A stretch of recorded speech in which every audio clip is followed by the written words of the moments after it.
Welcome to the Tone Jerks podcast. I'm your host, Brian Gower, and with me today is Kyle McIntyre. And we have a special guest, a live in-studio guest in our house. We have... What's up? I'm Austin Mahn, Captain Auzmo, Fontaine. What up? We're happy to be here. Auzmo is a good friend of ours for... God, we've been playing in 13 bands years. For a long First time I ass met you guys, Brick by Brick, 2006, and I want to say it was like right around January, February. Mm-hmm. I think what I remember is like we played a show, like it was like a random weekday show at Brick by Brick or whatever, and then we couldn't stay to watch you guys. But I remember like You guys were in the alley. yeah we were listening, and then like I remember like both of our parents like hit it off. It's like, oh, my son was in the band before. Well, my son was in the band, and that's then like such a crucial thing. both of our parents were watching our sets, and that's how they bonded. My son was like in the the coach first one. on the sideline. That is like if your parents don't come in the beginning stages of you making the worst decision ever, which is starting a band. Yeah. Like, it's important because they have to support that. They Yeah. brought you in. Yeah. They're like, From this their is selfishness, like, they're like, this replicating ways. this is what I did. All right. I made this. We're going to get into what's new. Kyle, what's new in your world? What's shaking? I recently tried out a pedal. We talked about it earlier. So the fifth gear. I tried it on bass, actually. It's an overdrive. Southampton. Yes. Southampton. Fifth gear overdrive. And, you know, it's really made for guitar, but it's killer also on bass. And tried it at practice recently. Awesome. Yeah. Love it. Really just gritty tone the whole time. I loved it. Yeah, so it was really cool on guitar, but it actually worked out for bass. And you know, like bass, adding effects to bass can always like lose the body of it and shit like that. It was actually really cool. Absolutely. So Yeah, that's basically what's new, I guess. that's so. Yeah. We were talking, and you were like saying, "Oh, I think I want to add more and more pedals to this." I'm like, you have a pedal train yeah. Nano, which has 3 spots. 3 spots. And so like you can't Yeah, I add guess more I wanna- pedals to that. I want to get something. So you're looking to get like a bigger pedal You can go board for double bass. decker, dog. Yeah. Double decker. You can go double decker. Upper decker. Upper decker. So what are you trying to add? Like maybe chorus and shit like that? I guess too? I still have to search out, I guess, and see what I even want. But Yeah, I guess try more things. I see people who have like giant, like Johnny. He's got like a huge board. He's got reverb. He's got delays and shit like that. All You ever seen Halloran's board? No. From 91X? So ridiculous. I saw him play. I think this is when he was still 94.9 because he's been bouncing around everywhere. all over But the place. it was the 94.9 Independence Jam or Christmas Jam, and it's when Delta Spirit like just dropped Ode to Sunshine, and it had that hit on it trash can, and it was like really, really awesome for San Diego because those guys were Noise Ratchet prior to that, which was like a Christian band. So they were like it was a really important show.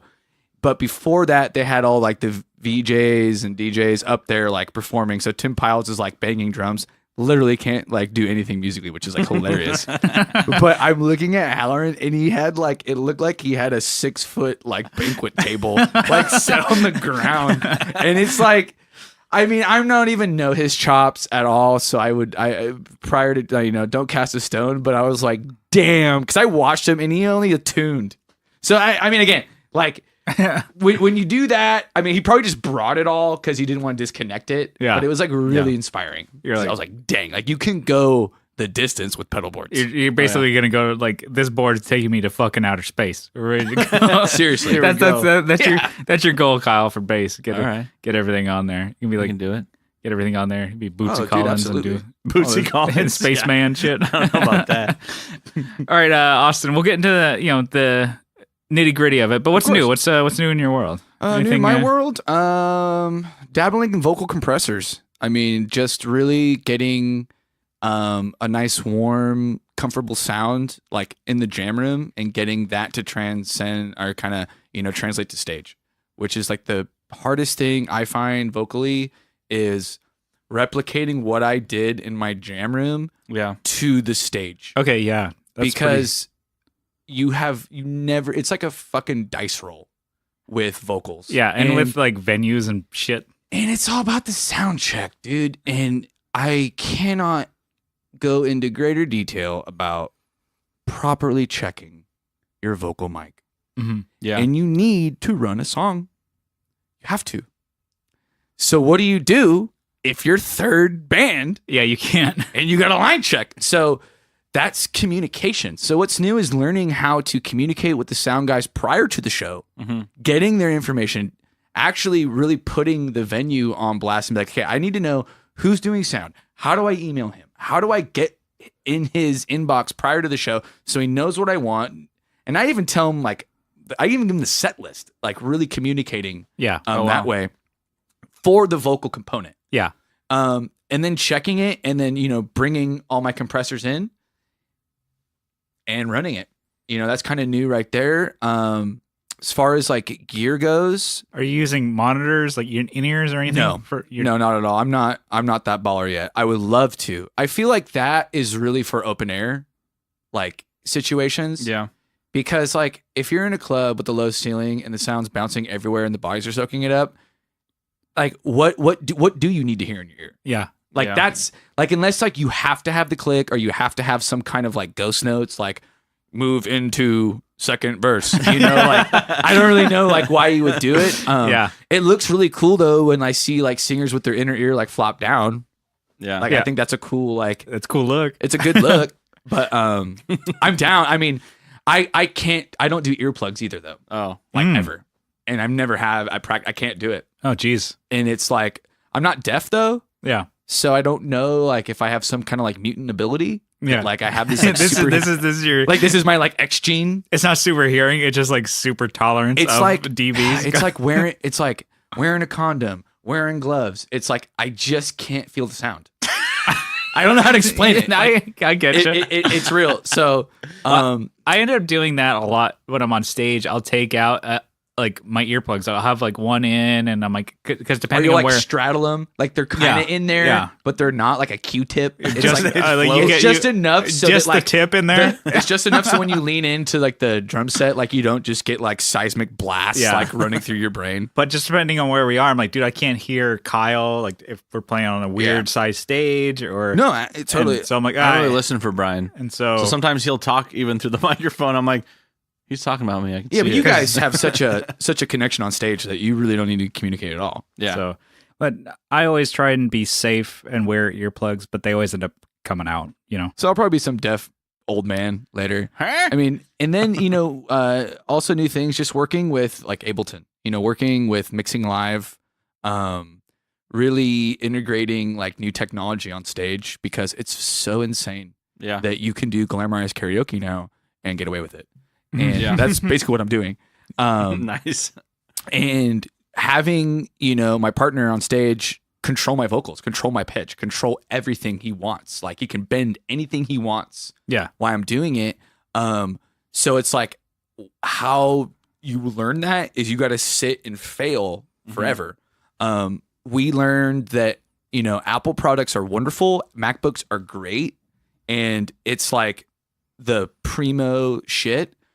But we kind of found out using gaming computers, I'm talking like high video cards, keeps the programs running.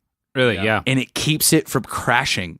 So it's kind of like tweaking the inner mechanics of your like on stage computers, your compressors, and going that direction. I'm so illiterate when it comes to all that gear. So learning from my partner on stage, like, hey, this is like, so we have like this Razer computer that we got. It's like some gaming computer. Yeah. And I swear to God, he's like playing some like MMORPG on stage. He's up there just like minimized and he's just like dropping dragons on fools, like burning villages. But he's up there, he's on Facebook. Like literally, I've gone back there sweaty and he's just like typing a like update. Jeez. And I'm like, what the hell? But like I can't get mad at that. The song's playing. Because it's working. Yeah. He's doing it. That's like the newest thing for me is like that the new frontier of like going into like the internet. So I imagine like I'm inside this like plug. Yeah. I I get downloaded into it. How does all that work? Nice.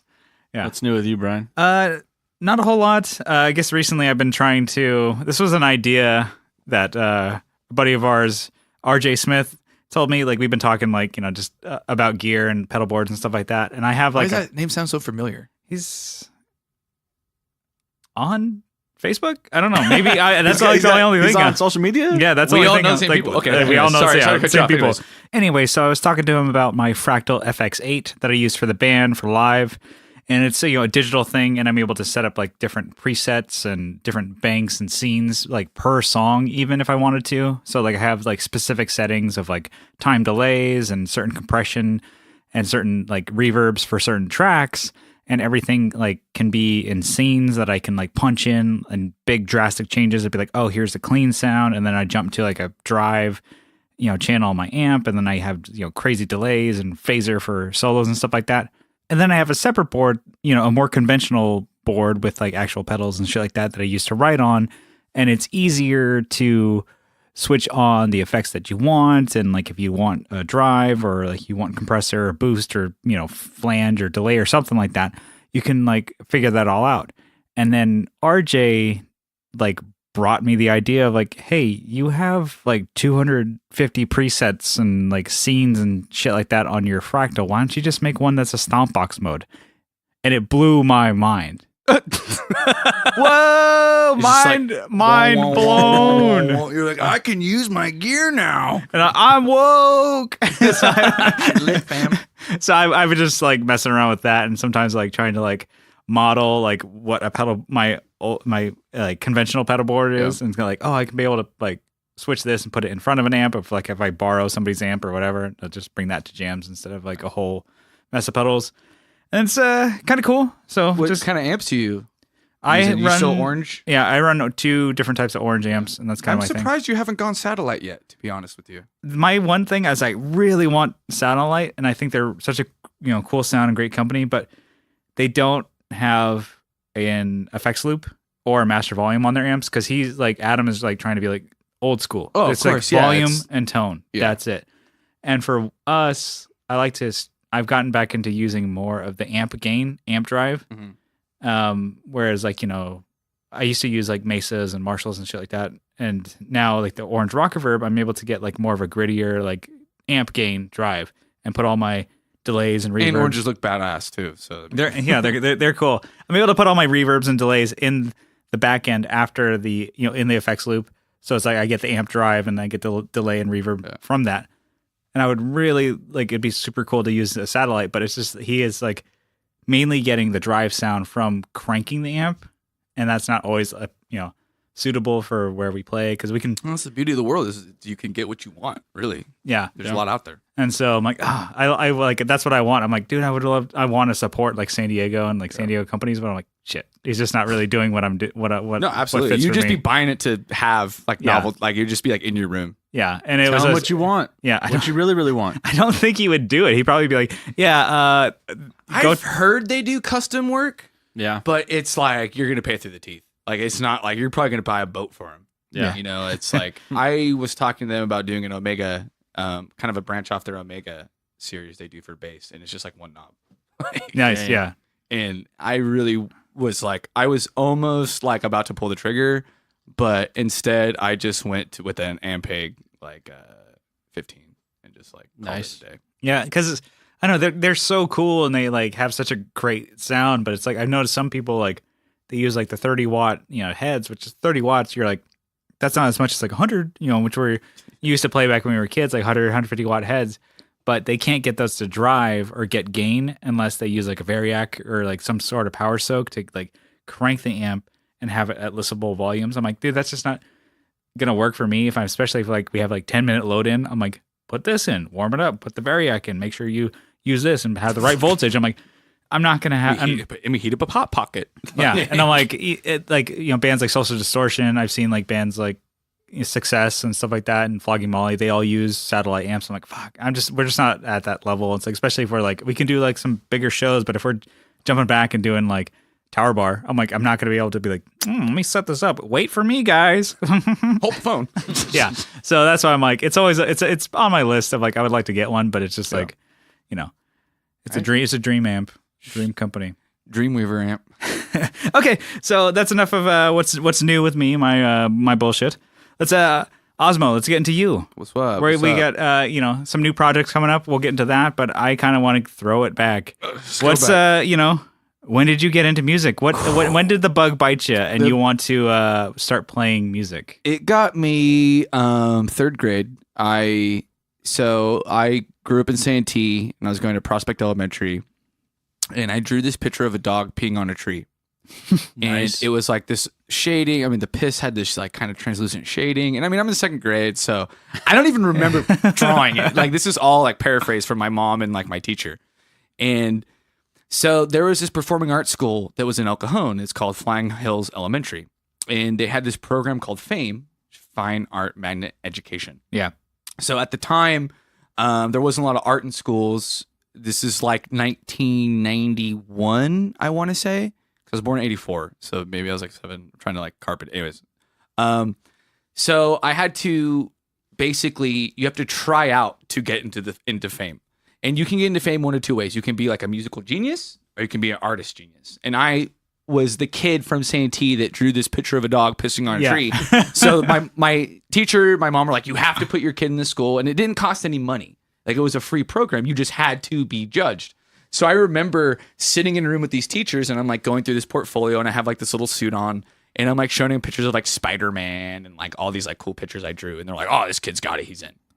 But in that kind of program, you just don't get to do art. You have to do music. And I never experienced music. So you have to play an instrument. You have to sing. And what they would do is they'd bus us around to other schools. And we'd do these huge show tunes, like the history of Babe Ruth, a medieval kind of Christmas pageant. Yeah. But we'd go around all of San Diego, and they bus us around. From 3rd to 6th grade was this program.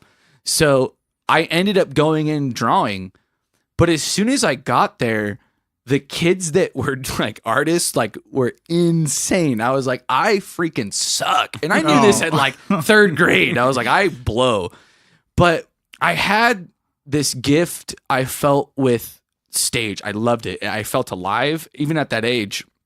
So that's kind of where it bit me, was really young in elementary school. And I just always tried to start bands from that point. And I literally didn't even get to start a band until Just Like Jenna. So I was 19. So from 3rd grade, so from like 7 or 8 to like 19 was just a constant wall of like trying to and all my buddies in high school were in bands. Like, they all ripped, and I would show up to practice and try to get on the mic, and I always wanted to sing, and there was like, just fucking Austin, like, get the fuck out of here, you know. And it wasn't until Christmas of like 2003 that I left with my cousin to go smoke pot at his house, and there was a whole drum set and all these amps and gear in there. And I've always been in love with music. I mean, I had like so many instruments like growing up. I had mandolins and lutes. I just like collected all this shit, and I would just like, and I made a rap album in high school. Like, I did all this crazy stuff. Yeah, I still have those songs, and that's the only music I can play for people where I turn red. Like, oh shit! I could play anything else, but those songs like are so coveted. Like, I will die. But that's where I got bit, and it just really, really far back, 3rd grade. Okay, so you said all these instruments. When did bass become your thing? Well, I had no choice, really, because again, when I was going back a little bit, when I went to go smoke pot at Christmas, I walked in and there was this jam room. Now, I played guitar. Like, I just palm muted and that was what I did. And this is like the big pop punk explosion of San Diego. So it's like your band's like high five, high C, high T. Like, you're making like everybody's killing it. Yeah. And we're playing. I'm going to teen centers. I'm going to like ice or what club, like Chain Reaction. Yeah. I'm going to all these things, and it's just like pop punk, Nautical Stars, Gummies. Yeah. Like, it's the birth of that. And I bought a bright orange Diamond. Nice. From Guitar Center. And it was like, I put like black electrical tape on it, and I started a fake band called Mandy and the Fuzzburgers, and I was like the guitarist, and it was rad, and I wanted to be the singer, and I was like, I'm going to do this. And my dream was to have a green double guitar, just like the singer from Real Big Fish in the video of Take On Me, their cover they did. He has like this double guitar. It's like so rad. And I'm like, that is one day I will have this guitar. So I ended up going over to my cousins. I'm like, I play guitar. Like, I can jam. So literally, I pick up the guitar that's in there, and it's like this California custom Fender Stratocaster. I have no idea what I'm touching, mind you. Yeah. And it's like this Marshall stack. It's super rad gear. Randomly, the dude who owned all that gear showed up 15 minutes after we started jamming, and that was Nino in Just Like Jenna. So I'm kind of telling you the birth of my first band. Yeah. So me and my cousin are jamming. Nino walks in. He's like, "What the fuck are you doing? Like your shit's all. You're gonna blow my amp." He got all in my face, and he jumps behind the drum set and he starts playing. So my cousin played bass. Like he owned a bass at the time. Yeah. So he has his bass there. So I'm watching Nino play drums. My cousin's playing bass. I'm playing guitar, and that was like the first Just Like Jenna practice. It was like everybody was on. And different he's like, "Play this song." I'm like, "Dog, I don't even know notes. I just started playing guitar what I like to hear." Yeah. So that's how I always wrote songs. Was just like, "Oh, this sounds sick. This doesn't. I don't even know what I'm playing." Yeah. Mostly just leads because I didn't know I was going into like writing melodies yet. Yeah. And he looked at me. He's like, "Dude, you are shit. Oh. But you can play bass. You Yeah. don't need any talent to play bass." Like, that's what he. No offense, but that's what he told me. He was like, "You don't need to know shit to play bass." So we all just like rotated left. Yeah, basically. And my fingers bled for about 2 months. I couldn't even press down on a string on my left hand. Yeah. Like I literally was like the craziest pain I've ever felt in my life. Like I think bass is such a physical instrument too. it was compared tough. to Yeah, guitar. it was a tough road, but I never really got to learn how to play bass because I jumped right into a band. So Yeah. it was like, Well, that's the best way to learn. yeah, they just jumped in and we stayed for about 2.5 years jamming. So from like 18 to right when I was 21, we never really left the jam room. We never even played a show. We just jammed and got to know our posture, our movements, the language on stage until we met you guys. That was kind of when we got out of our jam room and started playing. But at that point, we had already been like kind of seasoned for a few years. Yeah. But I never knew what I was doing ever. Like I can't tell you to this day what notes I'm playing on a Just Like Jenna song. Like I mean, I could tell you what string it is, Yeah. but I can't tell you. So it's like colors. Like I look at it like it's like a Scrabble. I'm like playing like Scrabble on bass. I'm Yeah, like, no, that's cool. It's the six. So I speak in tabs. Like Yeah. I'm all tabbed out. Like I gotcha. tab world. Yeah. Nice. Well, yeah, that's exactly where I wanted to go into with Just Like Jenna. You guys kind of hit it off, I guess, when we met you guys. And you guys totally. went through a bunch of different changes. Like when you originally did your first slop rock. Yeah. That was very San Diego. It was like a pop punk. It was a little more grungy kind of deal. It was a fun album. We learned a lot from that because those were all the songs we wrote when we started getting together. So I really wanted to sing my whole life. Everybody in my life tells me you're not a singer. Yeah. Like you guys can I'm sure you guys understand haters. I don't need to go that far. Yeah, I have Brian. Yeah. Okay, perfect. I So got Kyle, so yeah. I was singing and I wrote a song called Deep Down. I wrote a song called Hot Sauce, a song called Fireworks. Those are all songs around slop rock. Mm-hmm. I wrote these songs and I get pulled out to the patio. We have practice and then you get the meeting. Right? Yeah. I get pulled out and they're already waiting for me. So I'm like, oh God damn it. I get out there and they're just like, here's the deal. We already have a singer. Nino's the singer. Now Nino's past, he was in a band called 48 Hours that ruled Helix High School. And I guess they were going to be on Roadrunner records, Drive Through records. I half believe his story, but they were really, really good pop punk band. He was the singer. And I mean, they were pop punk, homegrown pop punk, Oozer. Yeah, they were oozing. I remember hearing about them, especially a lot. They had a really, really famous guitarist, and he's killing it now. He's all classical shit. They used to do a lot of shit with LTL and Large and Live. And stuff and they play Rufio. They were making moves, and so when Just Like Jenna got together, that was kind of the only person who knew what he was doing was a pop punk frontman. Yeah, and he sang everything. But he couldn't write. He couldn't really write anymore. I don't know how to explain it. It was he had already wrote every song he could He already write. wrote every song he could write. So when I started writing and singing, I don't even know what that sounded like, but it was enough to have two guys conspire against me to tell me that I am not the singer. I'll never be the singer. I suck at singing. I don't have it. I'm tone deaf. They just went far. They went super deep. But I write really good music. So this is it literally this happened. And you write really good music and you're going to be the songwriter. So it was kind of I wrote all these songs and Nino was singing them. So it was a very confusing time because I was writing kind of classic rock songs that were getting filtered through pop punk. Yeah. So I ended up joining a jazz vocal group at Grossmont College, and I sang in that group for 8 years. Really? 8 years. I sang it for 16 semesters, dude. No way. And I still have friends to this day from that. And I'll go into like all the people. So I sang that for 8 years. A semester into singing, I just kept singing at practice. Like I never let them listen. I always had a mic. Even if they turn it off, like you guys have seen us fist fight each other after shows. So like we were we're a very dysfunctional band.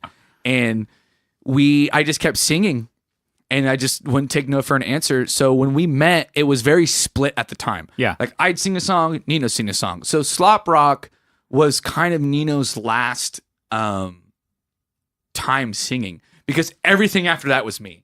Like he couldn't even keep up at that point because I sat for a year screaming along with Steven Tyler because I feel like his rock and roll scream is so magical.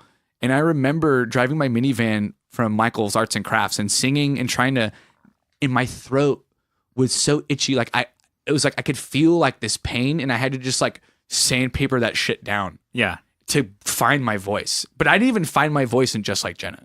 But that was kind of why the transition of the song. So it was like Super San Diego. Yeah. And then right when I got the reins, like Hostile Takeover, I was like, you guys like don't know what you're talking about. I want it bad. I want it more than you guys do.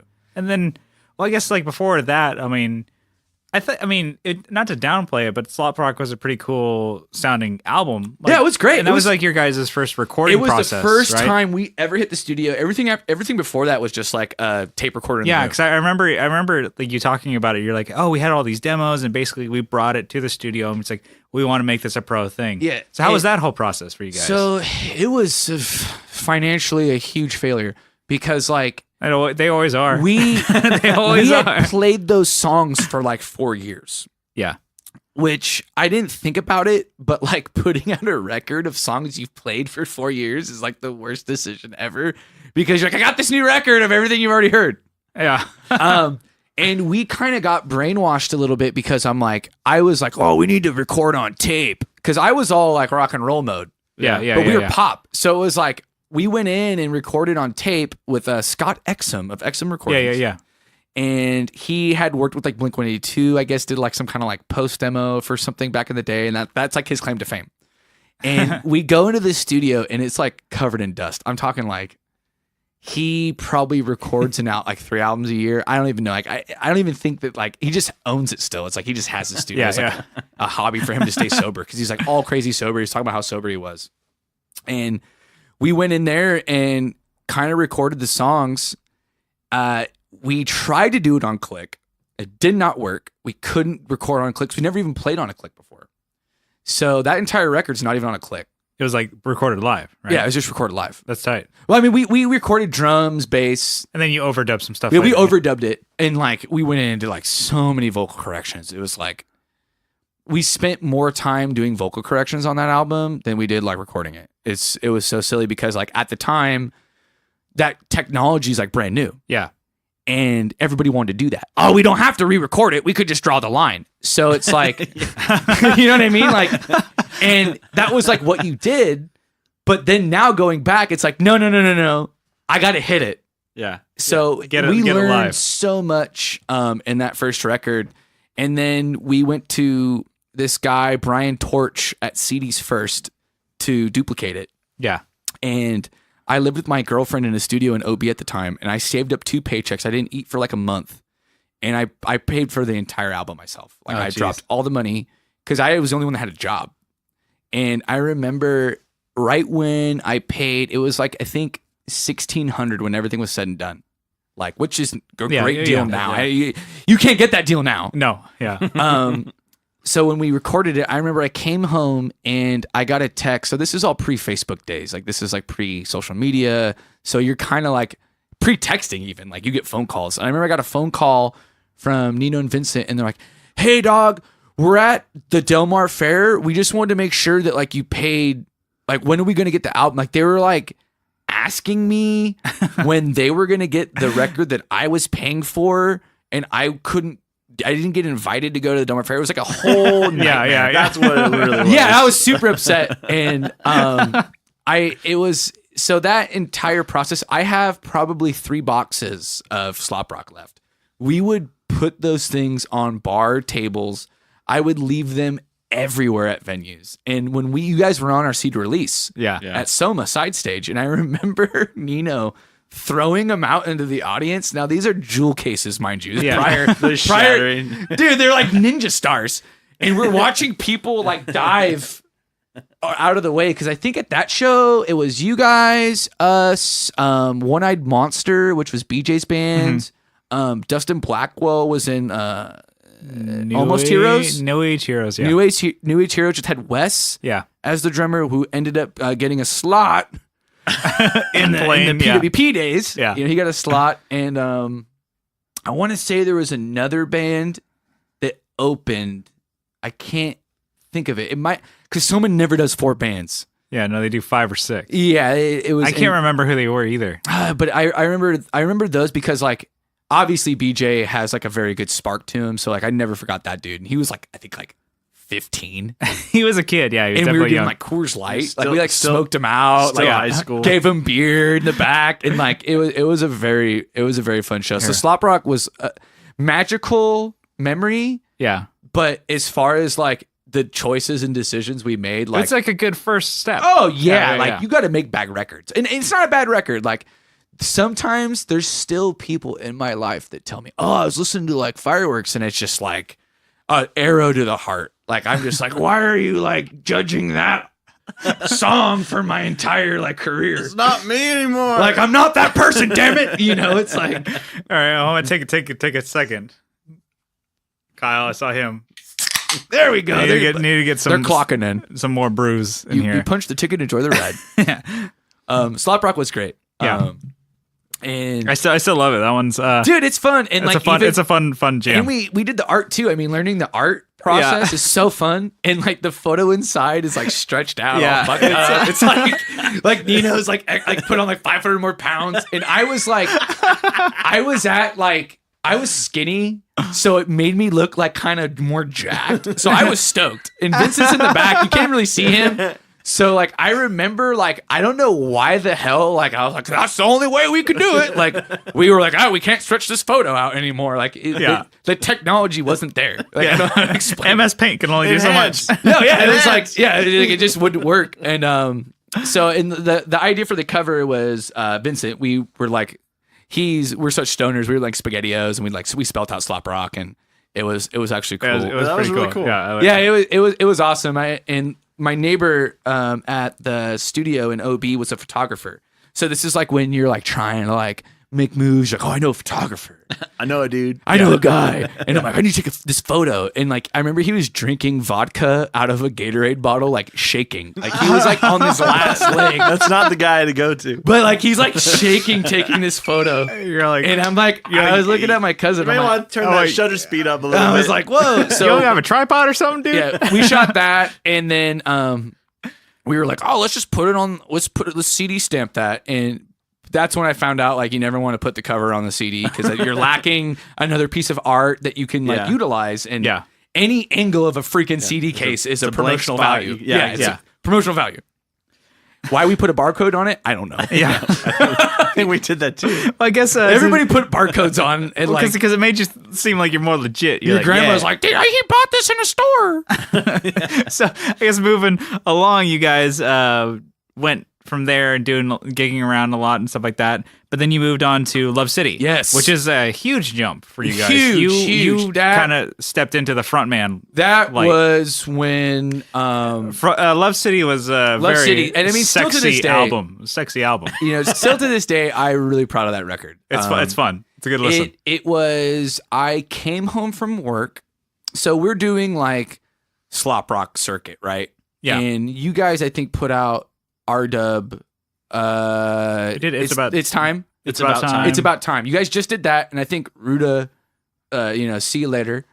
And so like you guys had that album, we had ours, and I think we played like 50, 60 shows. We just year. It was always it was like us. JLJ. Like, we PWP. played like I think you guys were doing LA a lot, right? Well, yeah. So eventually, yeah. Well, let me get to that, Kyle. Sorry. Yeah, Sorry. But no, I came. So we're doing that circuit, and like we were very comfortable. You know, we were like making contacts, and we're kind of like building momentum with you guys. And we're playing shows. We're doing Epicenter. We're O'Connell's. Like we're playing like everywhere in San Diego. I think we played every single freaking venue that there was. Yeah.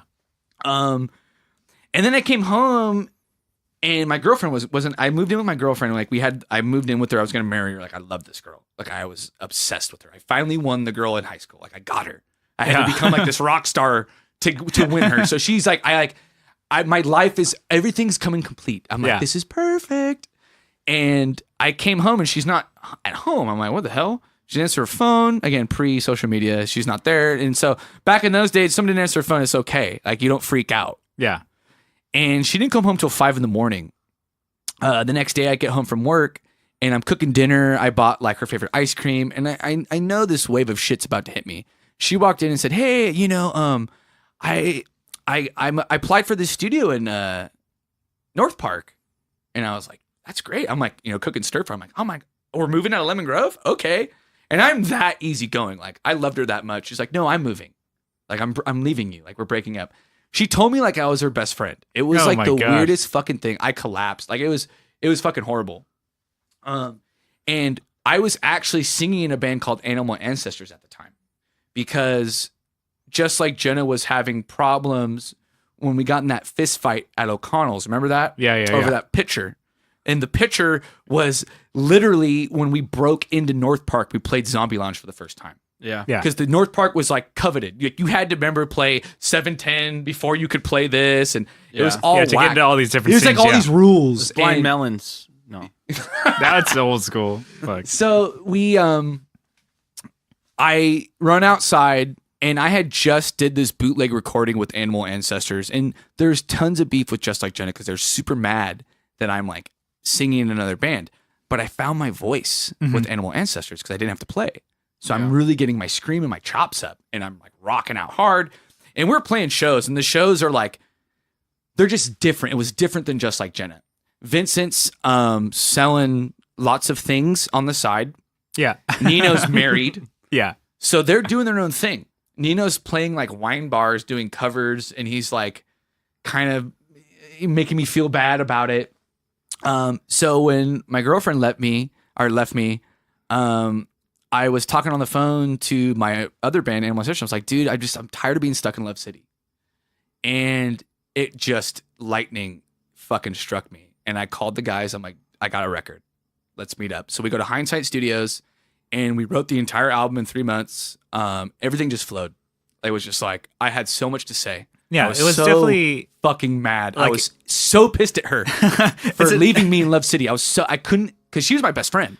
Like the album is like you can listen to it front to back, and it's kind of like tells like this is kind of and a I story had gotten in the a theme. keyboard for Christmas, and I was doing jokey shit with that. Like, and so I like there's some piano elements. Yeah, and I kind of started mixing. Did you play a lot of the keys in there? I played all the keys. That's where it's like it really developed into like more of a rock band and a rock album. Totally, Love City. And Thank it was you. like full on, and I was like you could hear like from guitars to bass to like your bass riffs and everything. It was like it's grooving. You sound like a front man, but you're also playing bass, and it was like a huge. At that point, I was writing songs and playing bass at the same time. Yeah, where it's very dangerous to write a song prior to writing the bass line because then you got to link them up. Yeah, and that's basically impossible. So that entire album was so serendipitous. It was awesome. Like it just flowed.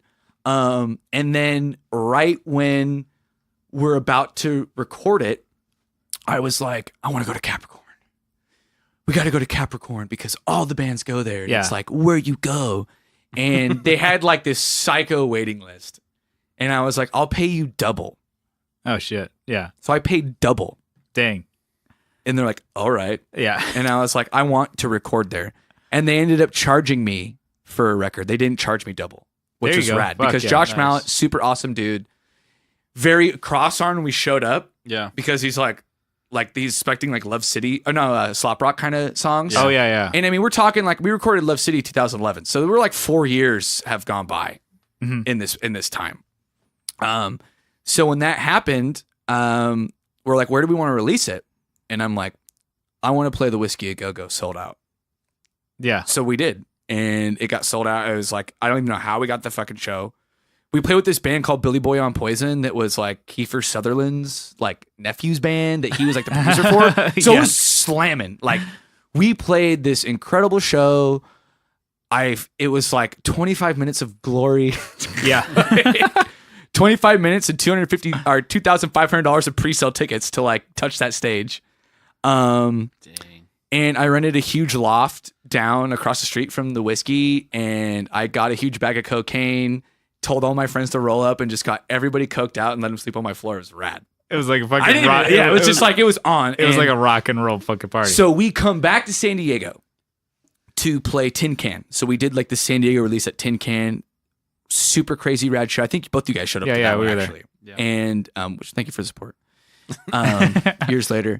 So we leave, and this is let's do a video. Let's do a music video. Yeah. You know, we're throwing that around. So Tin Can only had canned beers at the time. You guys remember when it first started? Yeah. So we would all go to SRO, that drag queen bar next door. Yep. But it's not like Lips. It's like working class drag queens. Like they're 5 o'clock shadows and they smell like Doritos. Like it's insane.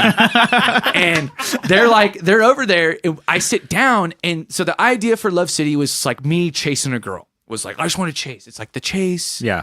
Blah, blah, blah, blah, blah.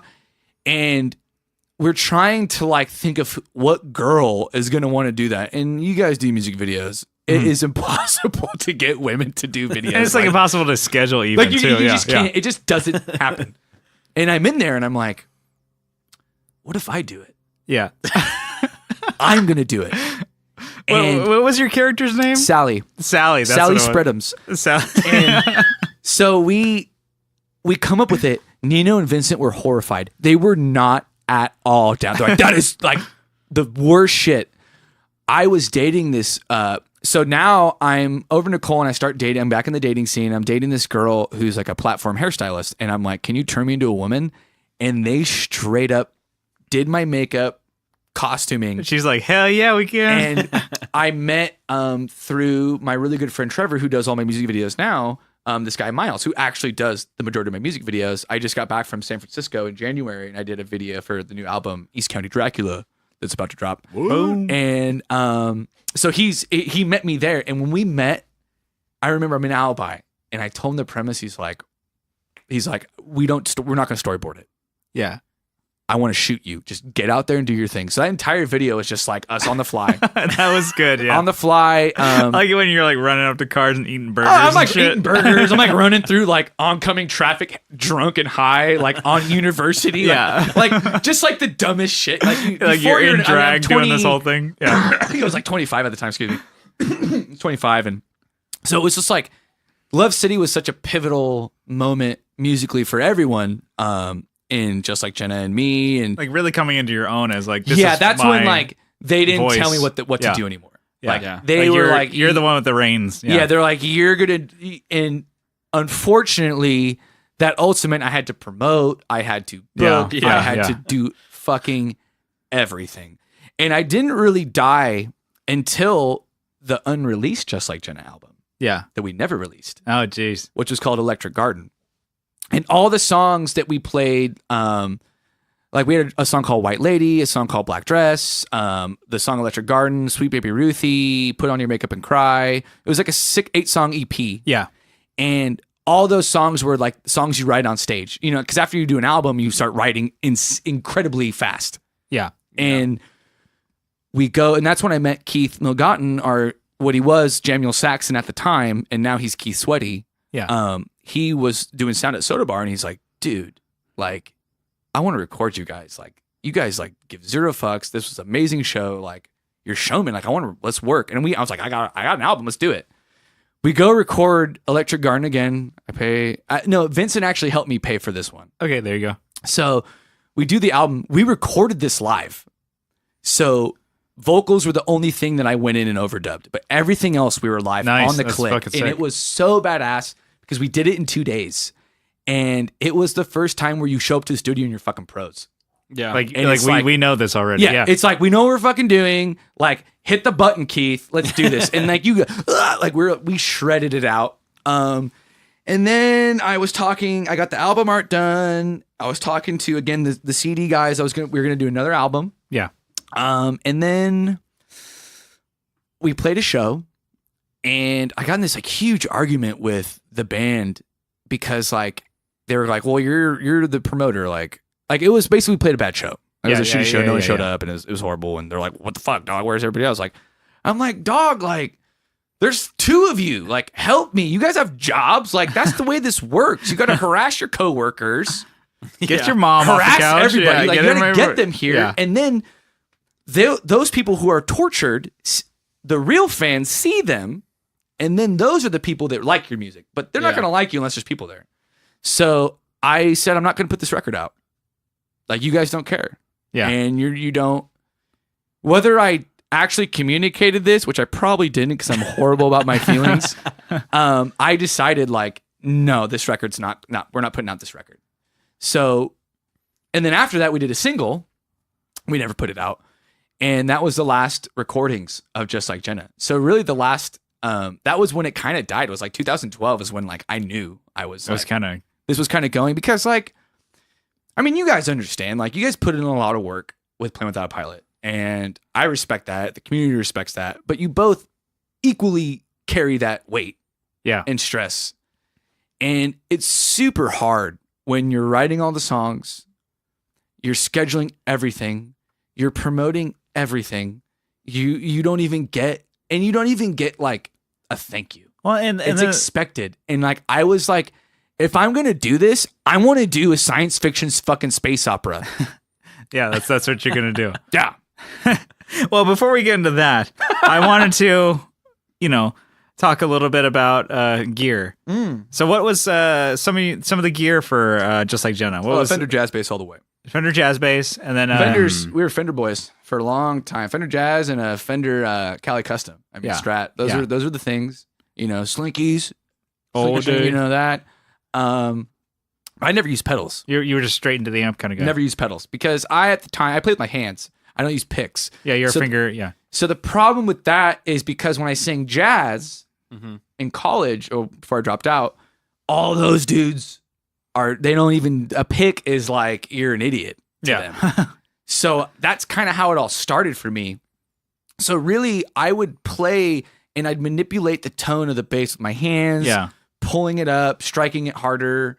And then I played out of a Yamaha B100, which was this like, I want to say a utility amp. Like 100 watt, just like, yeah, it's utility amp. Yeah, it's like it can be used for anything. It's like 100 watt PA basically. And I loosened up, exactly. I loosened up the screws on inside for the speaker. Mm-hmm. So when I turned up the volume, it would rattle. Yeah. And I started doing like weird shit like that, which obviously you can get. Yeah. I would use pedals, but I would never check them before a show. So I go to stomp it, and then my bass would be like extremely quiet. And I'm like, nope, that's not happening. Yeah. We never used tuners. I didn't tune on stage until like 2016. Jesus Christ. Oh yeah. So you're just like, fuck it. This is what we just rolled. Like it was just like. Yeah, that's what it kind of really that. Yeah, no, you guys saw us play. Yeah, like, we never we never stopped playing. Like we just rolled through. And it really like that carried through the performance and the recording too, because they were so raw. Like both albums were of Just Like Jenna were so raw in their own ways. Like whether one was more punk and one was more rock and roll, dirty rock. Yeah, dirty rock, sloppy, slap rock. Yeah, dirty rock. That was what we coined our sound. That's why we called the album that. Is we're like, we're not rock, we're like slop rock. Yeah. But the entire, I mean, that's how we came up with the name Just Like Jenna. Is we had a huge poster of Jenna Jameson with this massive dildo just like jackhammering herself behind the drum set. And like we were coming up with names like Short Bus, The Wizards, like just the Wizard Smoke, Weed Boys, like just every name you could throw at. And the Weed Boys again. The Weed Boys are back. That would have been good. We ended up, they called me. I didn't even pick the name for the band. They called me like, we got a name, dog. Everybody wants to be just like Jenna. And I was like, all right. You're like, that's good. I was so, it's so funny to hear band stories. That's names. like, that was like, I mean, at the time, like, we're all 3-word bands. Yeah. It's just like One-Eyed Monsters, Just Like Jenna. They were all like, that was what you did. Playing Without a Pilot. Anyways. A little forced, yeah. But I mean, But then you guys go by PWP, so we were JLJ. Yeah, so it was like that, and really, I almost changed it to JLJ. I was like, let's just like throw this shit away and go JLJ. But that, like, I kind of knew the bus was parking at that time, and it was a fight I didn't want to have. Okay, so when Just Like Jenna called it quits, you started a solo project, Captain Auzmo. Yes. Would you like to divulge a little bit into that? You said your science fiction kind of deal. When I knew Just Like Jenna was going to break up was probably 2 years before we actually stopped playing. And I had written a short story about my band breaking up. And it was called Captain Auzmo and the Base of Ages. And it was this very cheesy, almost like a porno kind of script. It was very weird. Describe it to me. It basically was about Captain Auzmo has been on tour throughout the galaxy, and he was signed to Dragon's Eye Records, which is this evil corporation. And he comes back to his home universe to see that Dragon's Eye Records has completely taken over with like an EDM feel. So the music scene has changed. Me as Captain Auzmo, I've been gone, like selling out all these like rock shows. Yeah. Representing this evil empire, not even knowing that I'm like kind of destroying music. And then I come back to my home, which was Planet Sex. It was literally super cheesy. And I come back and it's an adventure of me saving rock and roll. I'm bringing back rock and roll. And it's all set in outer space. So everyone in my life was a character. So Nino and Vincent, that were in Just Like Jenna, were in the band. So Vincent played Commander Blackthorn, who was the main bad guy. The big reveal was he was in my band that broke up when I got signed. Because the whole thing was like I was in this band in the galaxy, and then I get signed to Dragon's Eye, and I leave my band. Yeah. And Vincent turns into Blackthorn, like becomes this like evil character. Nino leaves and goes like Obi-Wan Kenobi. Yeah. And he hides out, and his name was Gillespie. That's awesome. Yeah, so I had this whole. It was very like based on everything. It was like was it like a concept album? Absolutely. It wasn't even an album first. It was just a script. Like I wrote just this like story. Okay. And that's but fucking Just sick. Like Jenna's still playing. So I'm like, I know my band's done. Like I'm like so done. Like you can see it. Like I knew it. Coming. Yeah. I knew it. And they're just showing up. Like, I mean, practice canceled. Like it's just like we actually stopped practicing. We just played shows. Like we just you started just gigging. And it doing was just like, gigging. Just like taking. And then we're like getting called like, hey, can you be at Soda in 2 hours? And I'm like, yeah, absolutely. Yeah, we'll be there. Like that's what we do. And bands would call us like, hey, can you fill this slot?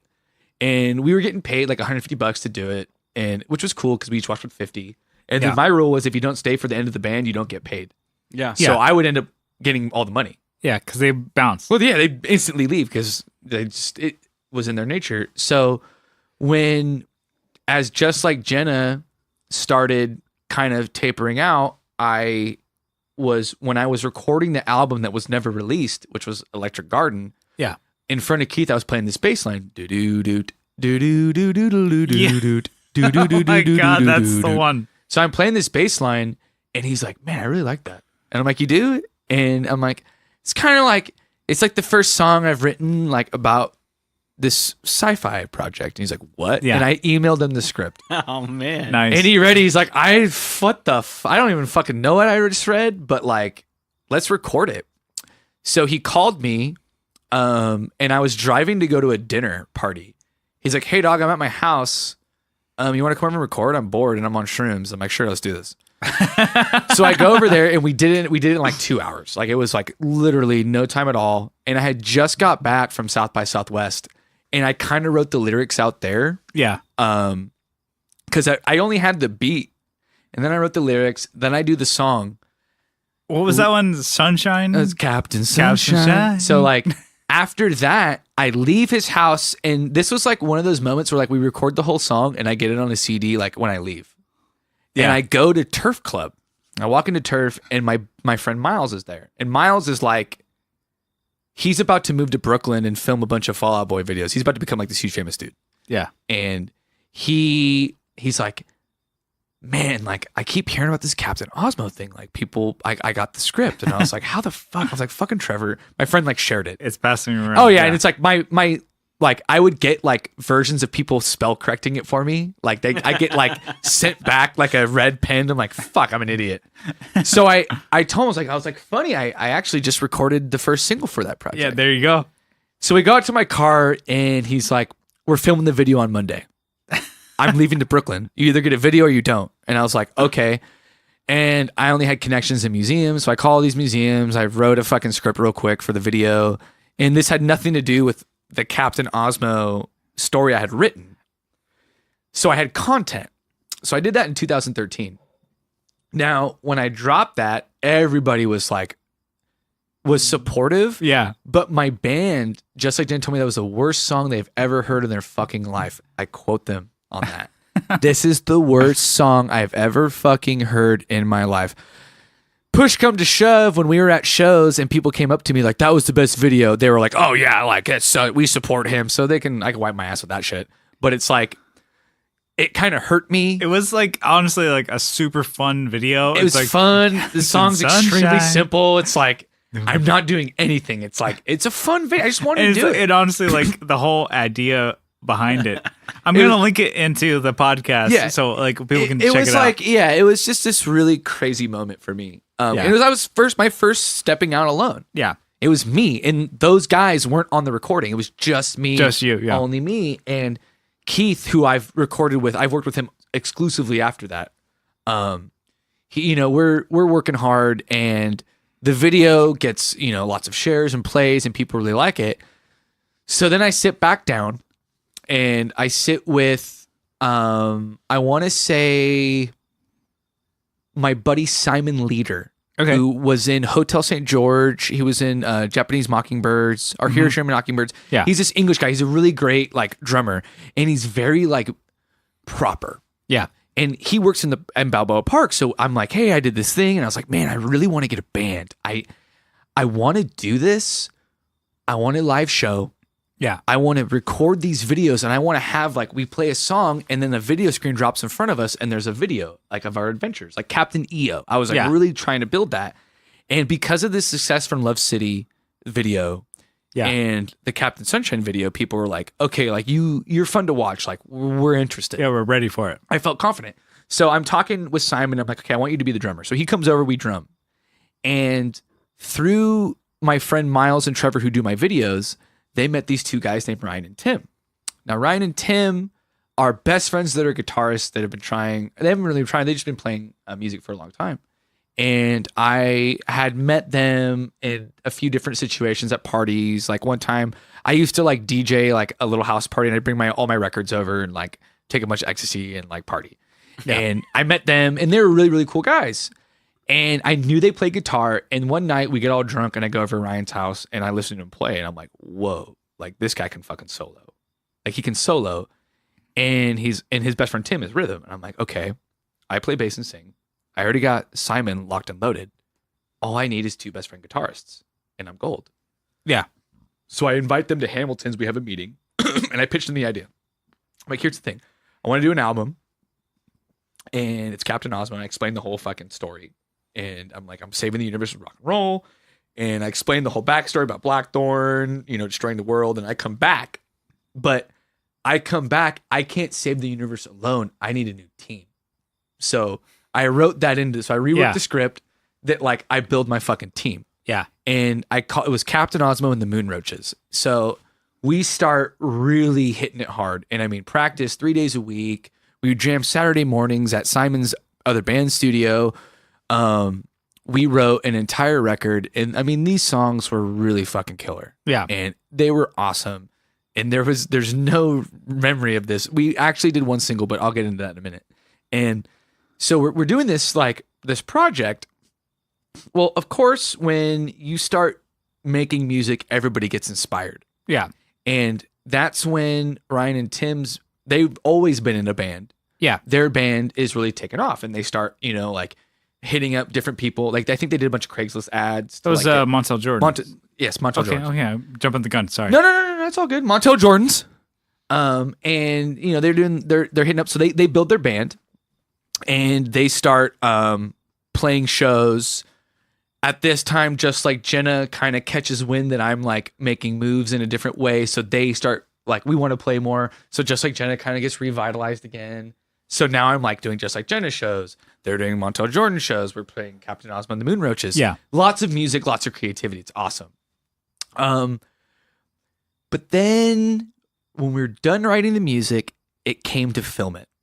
And that's when everything fucking changed. And we are not actors. And we don't know how to read script. And we don't know how to act on camera. We've never done that before. And we're all very critical of each other. So it really put a damper on the music side, which I could tell in certain practices, the guys were bored. They were very, very vocal about Simon's ability to play because Simon was a dad and worked and had other bands. So he just didn't really soak up the material as much as like we did. Because I mean, fuck, I wrote the songs. I'm never going to fuck them up, you know? Yeah. And it's like, they were complicated songs, lots of changes. Yeah. Every song was a different genre because that's how I wanted Captain Auzmo to be, was like, we have all these different genre songs. Every song was different and it just worked. So they were really putting a lot of pressure on me to change the drummer. So we would have practices with the entire Captain Auzmo and the Moon Roaches, and then I integrated Just Like Jenna. So I passed the bass to Nino, and I would just sing. Nino would play bass, and then Vincent would play drums. Yeah. We did a few jams like that, but it just was a lot of mechanical issues because the power structure is all fucked up. Yeah, everything's kind of different. It's with two guys I cut my teeth with, two guys I want to keep in the band, and it was just it just wasn't working. They were turned off by it. So all this inner band drama started happening. And it was mostly because I really believed in Simon. Yeah. I didn't want to kick him out of the band. But I couldn't keep telling Ryan and Tim that, so I kind of started lying and saying like, yeah, Simon's done. I'm going to get him, don't worry. I got it. Is that when it kind of started to fizzle? Oh yeah, it's all about to fall apart. So right when all that came to a head, we were getting in a lot of arguments when we were trying to read the scripts. So we do like script readings, and we're like reading because it's like literally we had to film a movie now. We wrote an entire album. Now we got to film a fucking movie. Yeah. Because I wanted a screen to drop in front of us playing. We could have just played a show. Yeah. Which is what we should have done. Yeah. But I didn't want to do that because we're still these big grandiose ideas. Well, we're playing in bands that are already playing shows. So it's not like I'm like depressed that I'm not playing. So I end up kind of just being, I kind of pull back emotionally from the band. And I rebranded everything online Captain Auzmo. Yeah. And I didn't want the Moon Roaches on there. Yeah. And I did that because they wouldn't really share any content and they really wouldn't talk about it, which I could have just talked to them about that, which I didn't. So shame on me. So I'm just like, I'm hurting my own feelings at this point. Yeah, whatever. And I end up meeting this girl who is a waitress at a restaurant. Mm-hmm. And I instantly fell in love with her, dude. I'm still kind of broken up about it. So I leave my girlfriend. She was moving in with me. I was such an asshole. I hurt this girl so bad. And I'm not even going to say her name because I just love her too much. So that happens. I'm dating a new chick. Just Like Jenna's done. Just Like Jenna is done. We played what I think is our last show. Yeah. And but we played only one more after that. So I kind of had this weird mental breakdown and I left for 4 weeks, went to North Africa and Spain. And I left right when we were doing a lot of filming with Captain Auzmo. Yeah. I get back and a little bird tells me that they've been like meeting, talking shit, that like I left when there's all this steam, but I never confronted them about it. So I'm just like kind of writing them off from all this hearsay shit that other people are telling me about that. Why I didn't confront them, I don't know. I still don't know to this day. So I end up coming back and I'm like, guys, like we really need to get back into Captain Auzmo because now like Montel Jordan's is Montel Jordan's. Like they're doing their thing. Yeah. And I'm like, let's do a song. Let's just fucking record a song. And of course, I financially paid always for everything, and I would not take money from anybody at this point. So we did a single with Jeff Green at Electric Orange Studios. R.I.P. Jeff Green, miss that dude. So he worked with us, and he's like, "Are you the dude that wears a power glove?" So he kind of heard about it. Yeah. And we do a song in a day. I one-taked everything, and it felt so good to just give it. Yeah. Just to one-take it. Yeah. And I thought that was enough chops to really get them back. And it wasn't. And we released a single, no shares, they didn't really. No. What was that next single? It was the Captain Auzmo single was called Eliot. Yeah.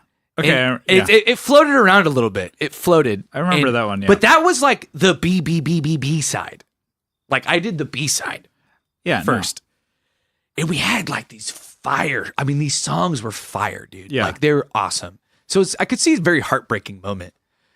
So like secretly, my plan was to record this song to see if they actually gave a fuck. And they didn't. I knew they didn't. They wanted to do their own thing. Yeah. And we all liked each other enough just to leave it there.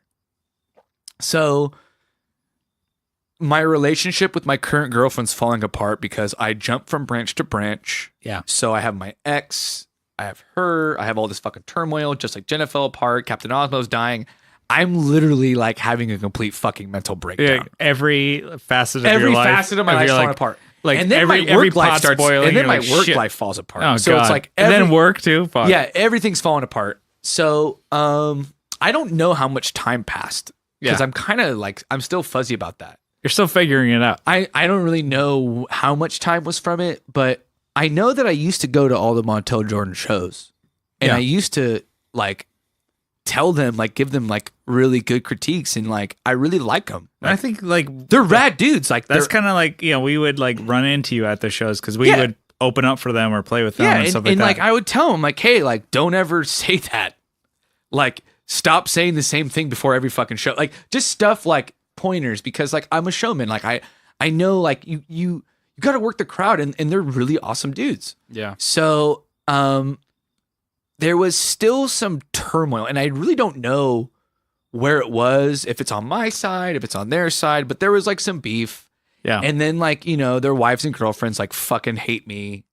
They wrote me off. And like, so I don't know like what kind of pillow talk they're having. Like Austin's fucking arrogant rock piece of shit, thinks he's the best. He can't sing, like whatever.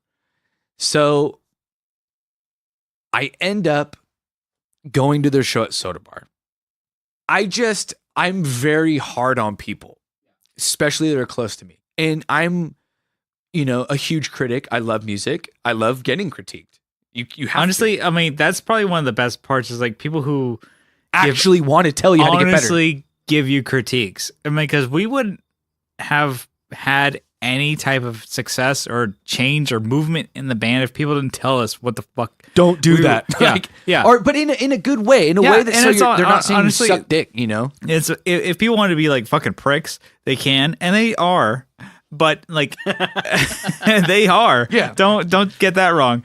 But it's like if people want to tell you things for a constructive way is a huge deal. Yeah, it's constructive. And so that's what's really cool. And so I'm like, if you're giving that, I'm like, you've given that to us, and it's like we dig fuck, it. You guys, likewise, we throw it right back. Yeah, we told you to cut your hair, but you didn't listen. No, I can't do that. We told you to get like get a real amp, but you didn't. No, but hey, it worked out. Worked out for you. It's a B100, dog. And so I just like. There's just all this tension, and making art is hard, and it's hard when things don't go your way. And I mean, I'm not going to say they didn't spend a lot of time. They drove their ass to my house. We did a lot of practices, and I know they have things also with that I don't see or understand.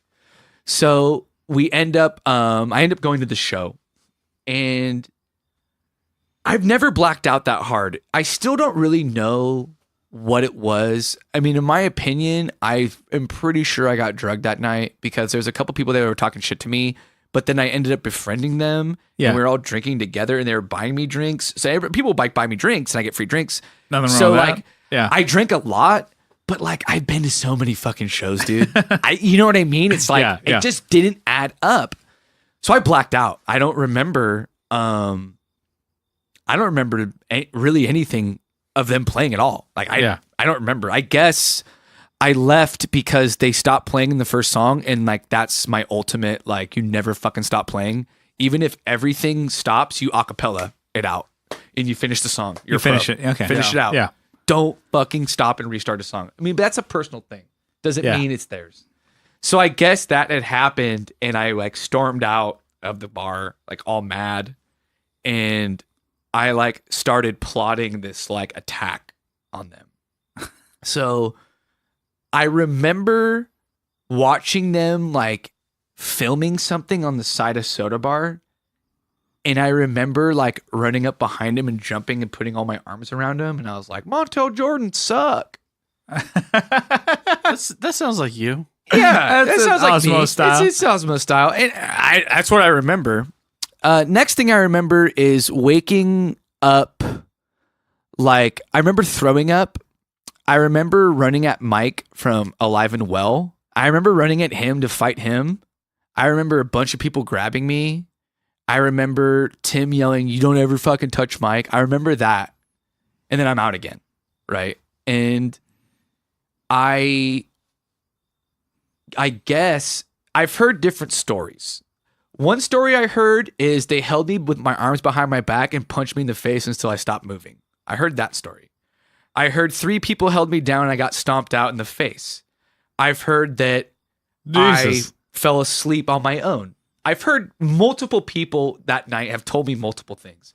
The thing I believe is that they held me back and punched me in the face until I was knocked out. Yeah. They broke my nose. My eye was swollen shut. Like I couldn't lift my right arm for about 3 months. And I think I broke like a finger from like, it got caught in like a chain link fence and like snapped my pinky. Oh, geez. I remembered that because like I had to go to the doctor that week. So when all that went down, I guess they like, whatever, like I don't know, because no one has, the people who I fought I've never talked to them about it. I tried to. Yeah. But that's when I get to that. So I guess I was left behind a dumpster behind Soda Bar, and Matt, their drummer, said he like moved a trash can, like he like protected me or something. Like he moved this trash can and like left me there. And everybody left. So I'm just like bleeding, laying in this alleyway. What the fuck? So they get all upset and they drive back to get me. Yeah. I remember rolling on the ground and I kept saying, "I don't give a fuck. I don't give a fuck." And I'm like laughing like the Joker. I remember I'm laughing hysterically.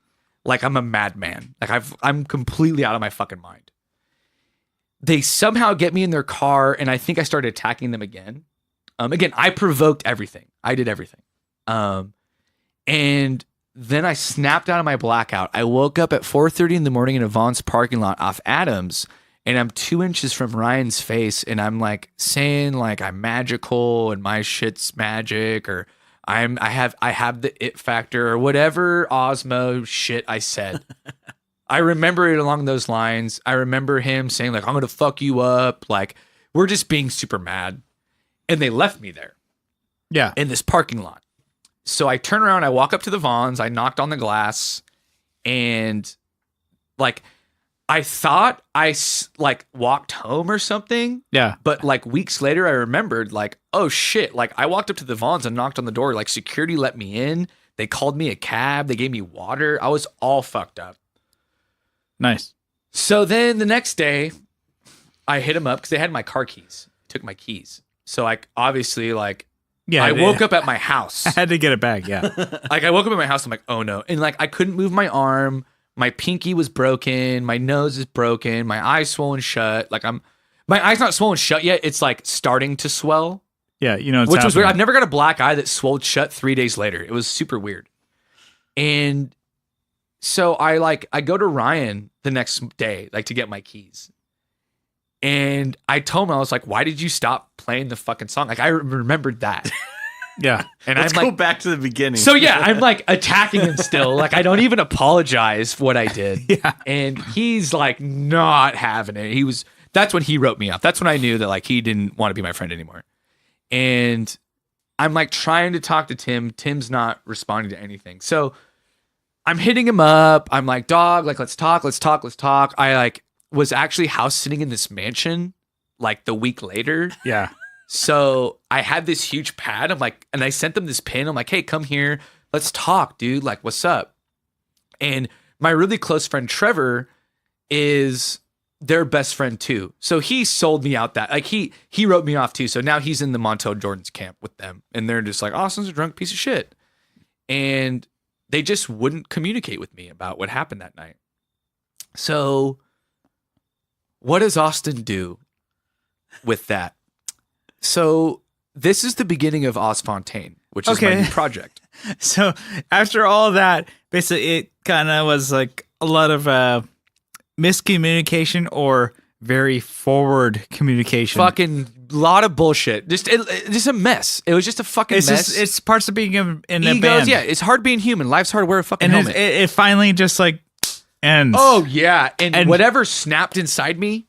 And now you're on to your new project. So what's that? Fontaine was born in that dumpster. Okay. That night was the beginning of Fontaine because I had already started making beats with this guy, Fred, who's Vic Fontaine. Yeah. Anyways, so it's born out of that. And we had already done 2 singles. I did Ghost Hotel and Warm Days, Hot Nights. Mm-hmm. So I'm like super fucking beat up. I had to go to work. I had to like, oh dude, it was like, and I'm getting phone calls from like every band I know in San Diego. Like, dog, like we heard you got jumped. We heard that you got hit by a car. Like, it's just like all these rumors, maybe half spread by me, maybe half spread by them. Cause I'm assuming they've told people unless they're like the volcanic vault of like Thomas Crown Affair vault. And they're just like the best friends in the world. They just keep their mouth shut, which I doubt. What happened at Soda Bar, which is... No, they didn't even give a fuck. Like, they didn't even care. Like, Soda Bar didn't even fucking care. They're like, whatever. I guess they came out and said it's not a good look for us when we were, like, rolling around on the concrete. So I called up Vic, and I'm like, hey, dude, let's do a photo shoot. So in the mansion I was house sitting in, they had a bathtub that's about half the size of, like, literally, it's fucking this massive bathtub. Like, yeah. And we got naked together and sat in this bathtub. I hired a photographer. We did a photo shoot with my face all fucked up. And that was real. That was real. Dang, yeah. Yeah, that's real, dog. The only thing that was fake, it was the blood on my forehead and my mouth was added. But everything else was bruised. Was real shit. So I did that and I used that as promotion, not thinking about their feelings, you know? Yeah. So I'm sure that added another, like, I'm just packing the grave. Yeah. Yeah. Like, I'm just packing it. And I'm like, I'm still going by Captain Auzmo. So Captain Auzmo's still a project, but now my whole band's gone and I have a DJ. And I'm like, fuck it.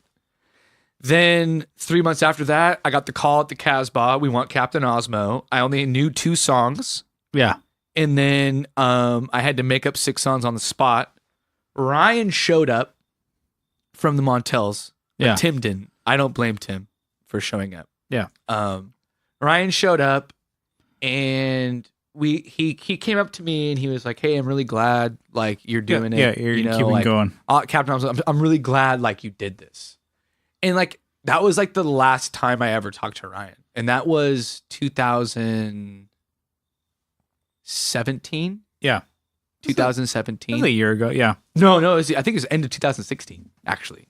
Okay, so it's been a minute. Like it's been a while. It's been enough time. So when that happens, Gareth from The Young Wild was in the audience, and he's like, "You guys, like, what the fuck is this? Like, we want you to play." So they booked me for another Casbah show.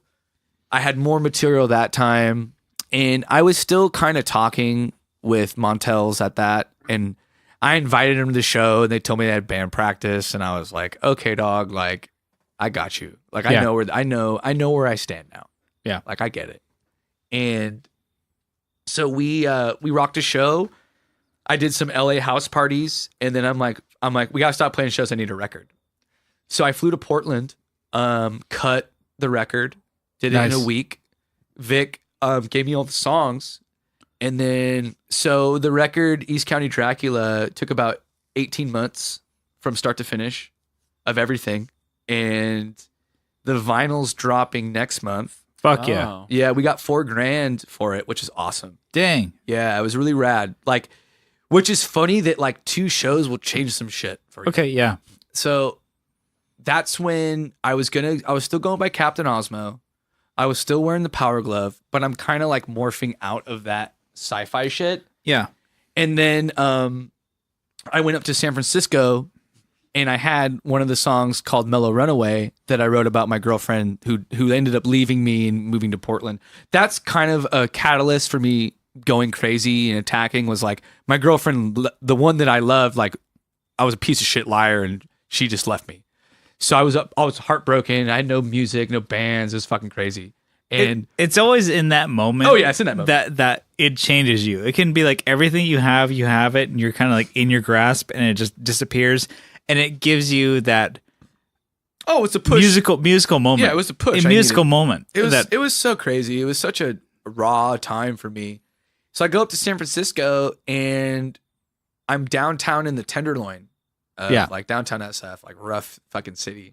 That's actually a pretty fun area. Yeah, I love it. It was awesome. And Miles, my buddy, who again introduced me to Ryan and Tim. So it's not like we are not in each other's lives. Yeah, we're just homies, not speaking. Like it's just like there's just so much shit between us. Like I don't even know if we could even sit down because like I still kind of want to punch them both in the nose really bad, and I'm really crazy, and I'll do that, and I just don't want to push myself in that realm.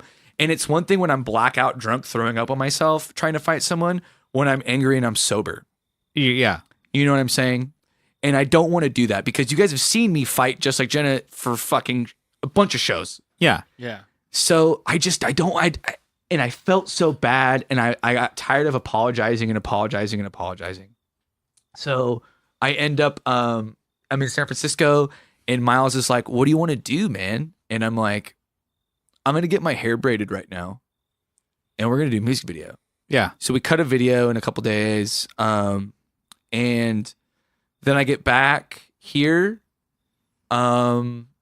finish East County Dracula. Yeah. Got the remixes, sent that off to my buddy Berlin, who plays in Johnny Swim. Mm-hmm. And he's in Sunbears. If you ever heard of those bands, he's amazing, dude. He's legit.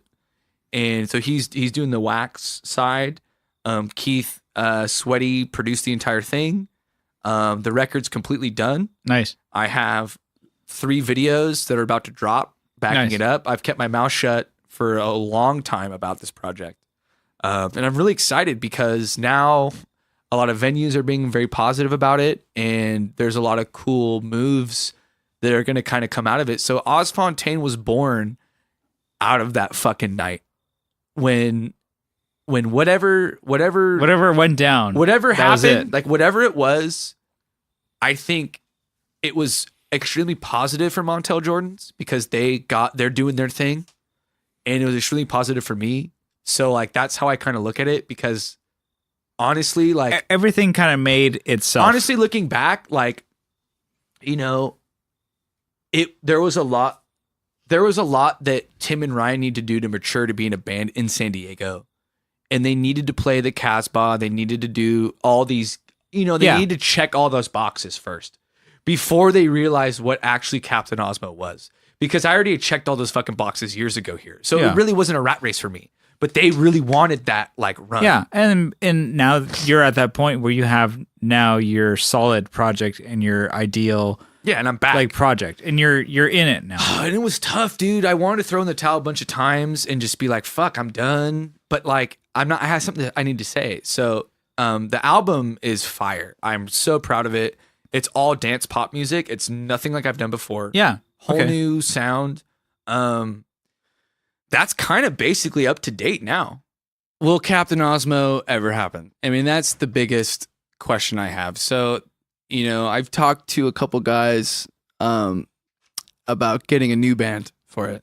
So they're still in the works. Like Oh yeah, I will record those songs. Yeah. It will happen, but it's not going to be with the Moon Roaches. It's not going to be with those guys. It's going to be different group, different crew. Different group, different crew. I'm going to use that energy to make something good out of it, and they've like before we stopped speaking, they kind of said like, "Oh man, like we were playing that or we missed that." And it's like a little bit of blown smoke up my ass, but wasn't meant to be.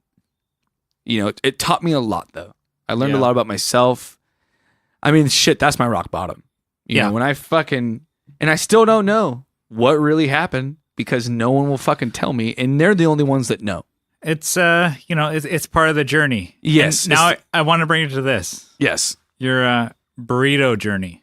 Oh. That you've been having. Yes. I've been seeing it and I've been eyeing it. I'm a burrito connoisseur. So you had your LA burritos, the SD burritos, the SF burritos. Yes, the techniques. And so like These San are all Diego, California-based burritos. Yeah, absolutely. but it's so different. So San Diego, Huge. they pour it. San Diego's they pour a the pour hot town. sauce. It's They a pour pour the hot town. sauce. We are very particular about our hot sauce bites. So why San Diego does it? We have to have hot sauce on every bite. Yeah. You have to. Makes You sense. have to. Yeah. You have to. LA don't work like that. They dip intro. How do you dip a burrito with all No, they this? dunk it. Yeah. Why? I don't know. Because they're fucking weird. Okay, but when you dunk, you're gonna have like shit fall out into the sauce. Have you tried it? Yeah, I've done it myself. I have not because I'm from San Diego. So I pour. I've never every tried in time. LA. I guess maybe I have to be in the county. Again, don't get it twisted about the size of the burritos, guys. Oh, that's right. Don't get it twisted. A burrito in San Diego don't look the same as it in LA. Why? You can get a San Diego burrito in LA, but the burritos I get there are smaller. Okay, LA is smaller. It's smaller burrito Yeah. and it's more tortilla. Huh. So you can fucking do it. It's like held in, and when you bite down, it's like clamping it. It's like a cinch. Huh. Okay. So when you bite the burrito in LA, the extra tortilla, because it's not literally like one layer of tortilla, it's like 2 or 3 wrapped. yeah. It cinches and kind of like closes. Like, when you bite like a Snickers bar? Yeah. Yeah. Imagine it course. like that. Yeah. You bite it and then you can just dip it again. Yeah. Bigger cups, and it's just a different style. Yeah. San Francisco, it comes with it on there, wet. Weird. It's already in there. I mean, but again, you can go San Diego or LA style, anywhere you're at. Is San Francisco, is it like wet on top or inside? But you can get it both ways. Shit. It depending where you go, but they wrap it all in tinfoil. Tinfoil But it's Central up in San Mexican, Francisco. so their rice has corn in it. Oh. I like Now- I like corn. Now I do bean, cheese, and Maize? rice. I don't do carne asada anymore. I can't. I don't want to die at 65. And I do bean, cheese, and rice. The bean and cheese and rice coagulate. I get the tortilla extra crispy, so it holds. And I do the signature pour. Are you doing refried or black beans or what? With the fast food taco shops, it's always refried. Yeah, it's always. Black beans. I love black beans. Black beans is more, I think, of a sit down Yeah. because you need more, I think, water. You need more. I think you need more prep space For the for black those bean. beans. Yeah. And I mean, those dudes they don't got that room back there. Yeah. And I mean, they're churning out burritos quick. Yeah.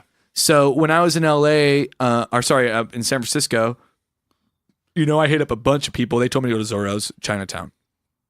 I go there. It was good. Hot sauce was a habanero based, so it was just like a little too much spice. Yeah. And you couldn't really get any of the flavor. Whereas in SD, we have that magic red. Yeah. It's like the red. For that that like space in between. it's bomb. Yeah. It's super dank. I'm not saying I don't like green. I'm not saying I don't like ranchero sauce at all. But there's no It reason. lets those ingredients shine a little more. There's no reason you should really be putting ranchero sauce on your SD burrito. Yeah, of Like, course. I wouldn't do that. let's be honest about it. So with Mexican food, I'm all about it. like I believe San Diego really needs to push that a little more because it's so unique. And I mean, I've traveled as far as North Africa, and you ain't gonna get those. Like, you only get those burritos here. Yeah. Like, it's such an exclusive thing. But Even it's it's like so coveted. Yeah, like no, San Diegans like don't really want anyone to know. And Well, Have you everyone ever- already knows about like- the weather. Like Portland burritos. Have you ever had those? Dog, I don't know why people love Portland. It's like exactly the same everywhere. Every bar, every street, every fucking It's basically bridge. just North Park. It's the just whole the place. same thing. Well, at least in North Park, you have degrees of like hipsters. You have degrees of like Like shithead. you have douche. You have cool. You know, like you can go to Bar Pink yeah. and see some crackhead, right? Like Yeah. and get a $2 beer, and then right around the corner, you got to like literally wear a tie. And Go it's to just True North. And yeah, it's just very funny. Like San Diego has neighborhoods. We have diversity. Like you can go to Santee, you can go to PB, you can go to OB, Mission Beach. And they're you can all get stabbed, different. and they're so And then different.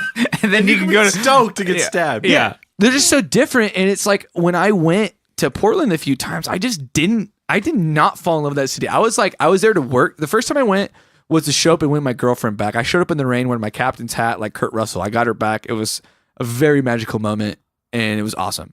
But again, I'm a liar and everything fell apart after that. Yeah. So, but when I went back again to record East County Dracula, I was like, fuck this place. I like didn't even fucking care. Like I didn't even spend money there. I was like, I dropped money on the record and then like I drank coffee. That was about it. I was gonna say if you like sours, there's a good brewery. Well, yeah, and that was the thing is like, you know, they talk about beer, but it's like, what am I gonna drink now?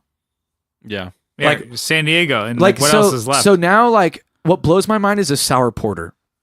When they start Whoa. mix, yeah, you ever had one What of the those? fuck? What? Oh yeah, oh yeah, dog. Mind blown. What you, dude, it's I'm woke. the best beer you'll ever have. I'm scared all of a sudden. No, dude, you won't. It's like a dark sour that hits you like a sour, finishes like a porter. It's fucking What the brilliant. hell? It's brilliant. Where's And I- that at? Well, remember when South Park Abbey was still open?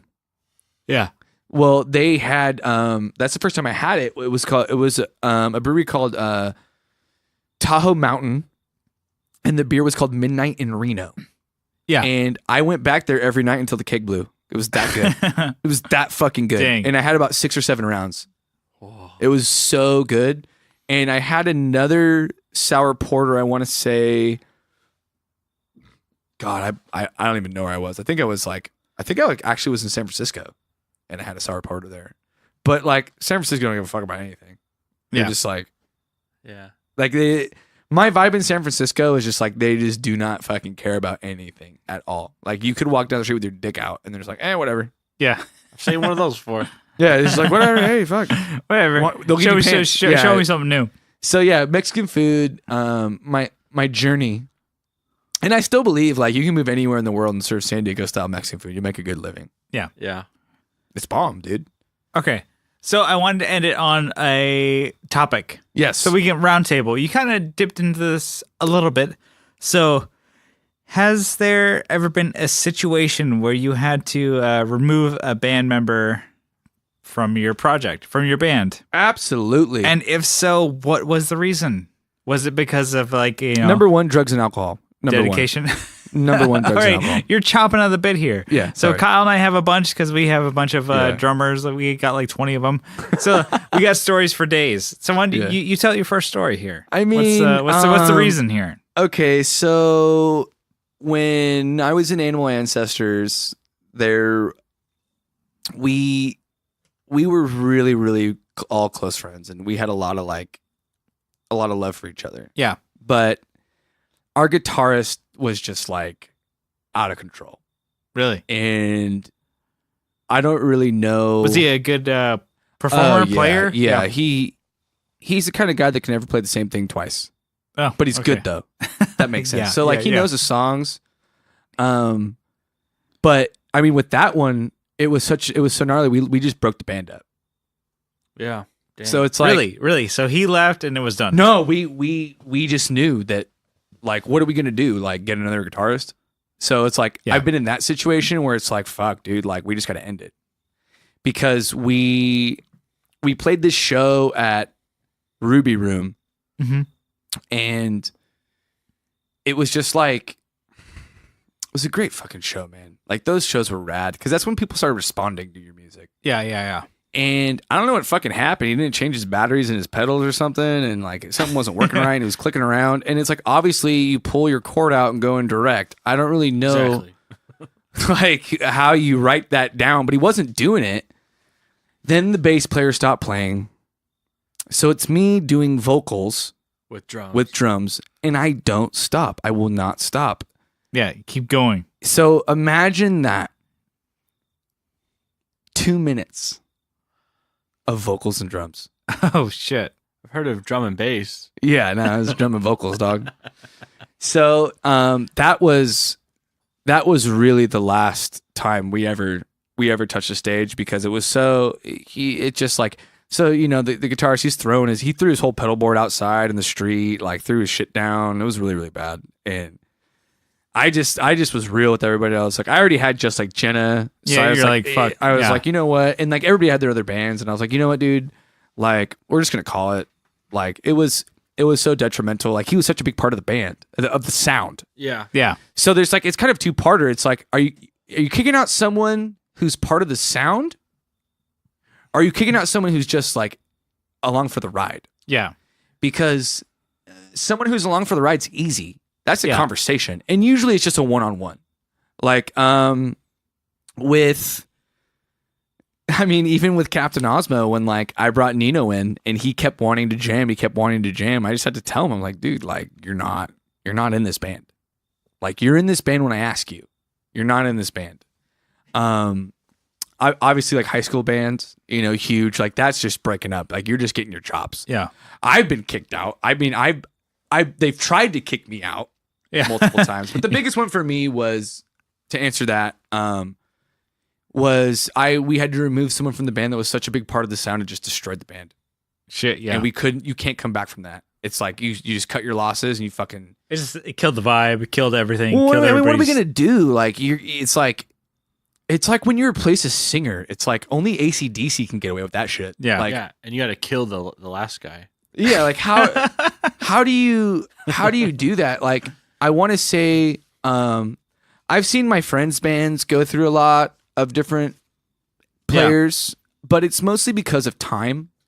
I mean, with you guys, I've seen you go through different individuals. Yeah. Some drummers, I think, just helping you guys keep going Yeah. that knew their role.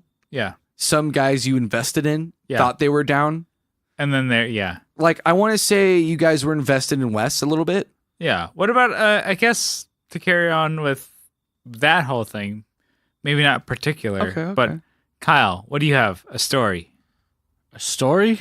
Give us something. Well, I know we've had Many drummers.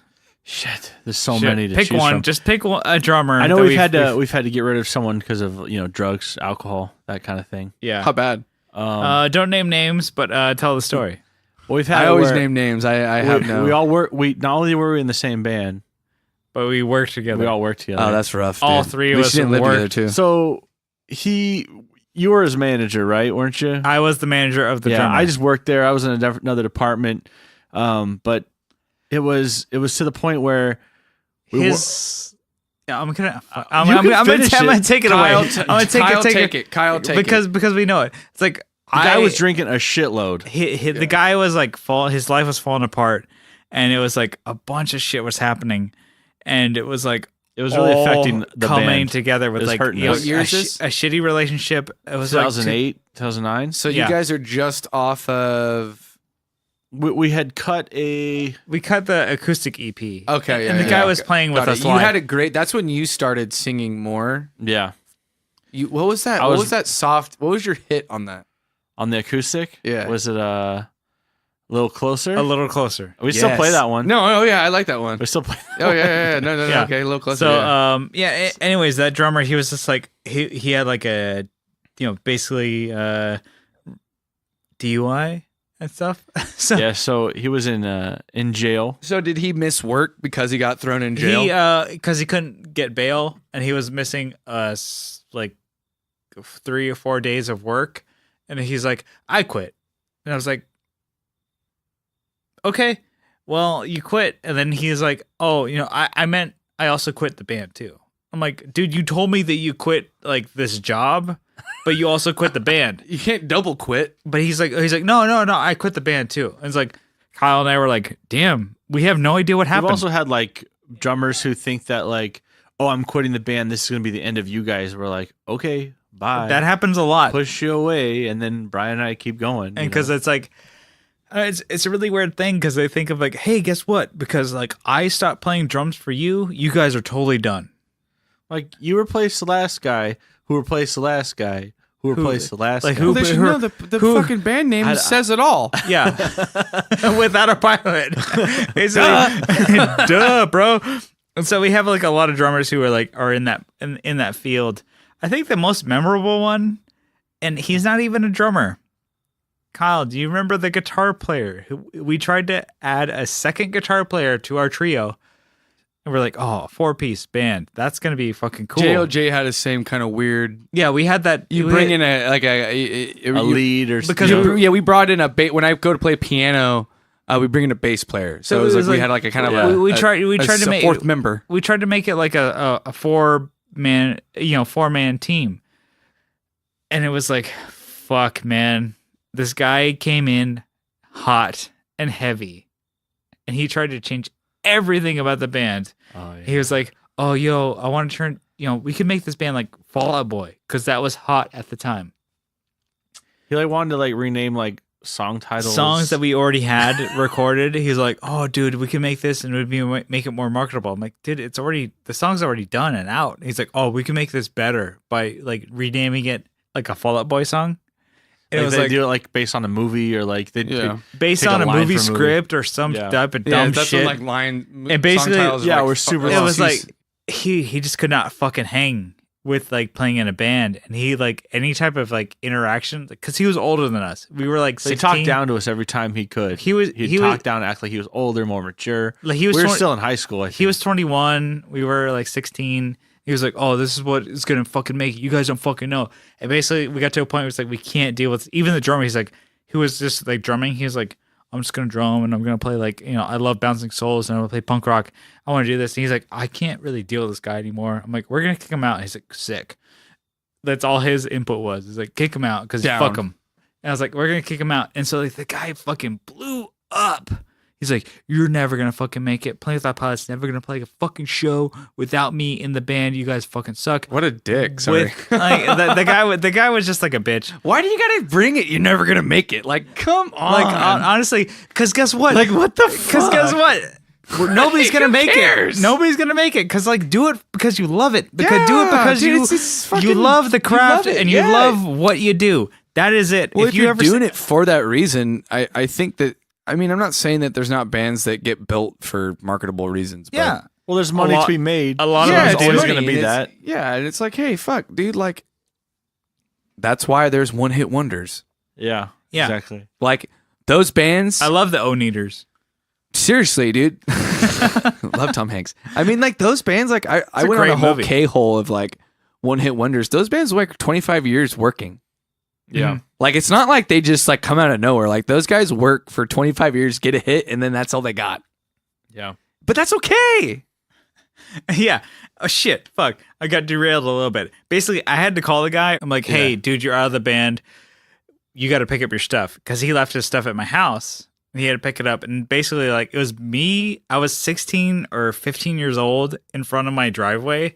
And my dad was like, your dad always came outside. I remember I had to get a mic from you one time. He was working on his car, and he's basically like, I had this 21-year-old dude yelling at me like I'm 15 years old. He's like, Playing Without Pilots never gonna fucking make it. You guys are bullshit. And he's like, this guy's yelling at me, and my dad's like, he's like working on his car. He's like, you all right there? Do I need to bring a wrench over there? Like, can I get a 3/4? No, my dad's a weekend warrior. He's totally a weekend warrior, and he's like working on his car and shit like that. He's like, there's this dude yelling at me, and I'm like. And I come back and he's like, are you all right? I'm like, yeah, I had to kick a guy out of the band. And he's like, all right. he's not coming back, is he? And I'm like, no, he shouldn't be. I smash all my windows on my house. I guess I should say I've had more bands break up than members I've kicked out. Yeah. Okay, so you're just like ending it. Yeah, it's like done. it usually ends in a pile of blood or a fucking angry. The band is done. Like Kyle and I, we keep the band going, and we're like, we don't care who we slaughter. Yeah. We'll do it together. But, how about we're going to end it on that note right there, on a positive note. Yeah. Positive note, and I thank you guys for, honestly, letting me come here and, tell you my musical path. You regale us with all your stories. We Yeah, have captured there's a lot. Osmo in the house. You guys should be thank you. fucking stoked. I'm excited. I'm going to link you to all his musical Yes, tirades. please. I would appreciate that. If you guys feel so inclined, I'm gonna throw this in here real quick. Check us out on Patreon. You guys can help support the show, and you guys can help support Auzmo in his musical endeavors. We'll link it all in the show notes. I just want to say we love you. Love you, and I would add that go to shows. Go to shows. Go to shows. I don't care who they fucking are You and don't what have your to city stay is. the entire time. You can just go to a show for an hour. Yeah. You don't even have to drink. You can just go to a show. And the earlier you get there, you don't have to pay a cover. Anyways. Yeah. So that's us for tonight. We love you. We'll see you next time. Good night and goodbye. Deuces.